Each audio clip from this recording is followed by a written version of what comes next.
créatrice Info Télévision. Bonjour ou bonsoir selon la zone dans laquelle vous vous trouvez actuellement. Soyez la bienvenue dans cette nouvelle émission de la lettre aux compatriotes de la diaspora. Dans le privilège d'aborder cette semaine comme sujet, chercher premièrement le royaume et la justice de Dieu. Restez connectés pour la suite et que Dieu vous...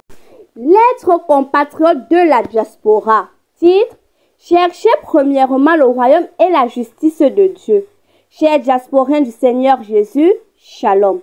L'actualité mondiale, les événements qui se déroulent quotidiennement autour de vous, les défiances en milieu scolaire, la légalisation de l'homosexualité dans plusieurs pays, l'enrichissement précoce ou rapide des jeunes, source d'une main tendue de l'ennemi, poussant ceux-ci à intégrer le monde des pratiques occultes, magie noire ou blanche, des crimes rituels et de la haute sorcellerie, devra amener le croyant de cet âge mauvais à prendre conscience et à revenir de ses mauvaises voies pour une communion beaucoup plus intime et sérieuse avec son Créateur.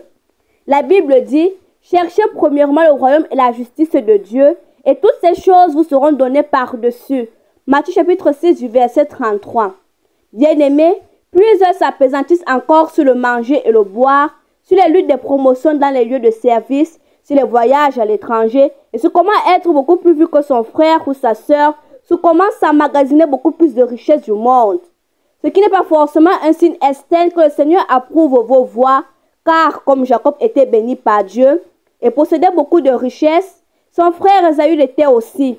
Il en était de même d'Isaac et Ismaël, à la seule différence qu'avant que les enfants ne naissent, Dieu avait déjà choisi le cadet Jacob et haï l'aîné Ésaü pour le premier cas, alors qu'au second, l'un était le fils d'une esclave, Ismaël, et l'autre le fils d'une femme libre, Isaac. Or, la semence n'héritera jamais avec la badistite. William Aaron Branham, en d'autres termes, le fils d'une esclave n'héritera jamais avec le fils d'une femme libre. Le croyant n'héritera jamais avec l'incroyant. Bien-aimés, vous constaterez comme nous que l'un minimisa le droit d'aînesse alors que l'autre fit tout pour l'obtenir. Nous pourrons dire ici en d'autres termes que le droit d'aînesse est la chose principale à rechercher avec ardeur, le Saint-Esprit, le message de l'heure.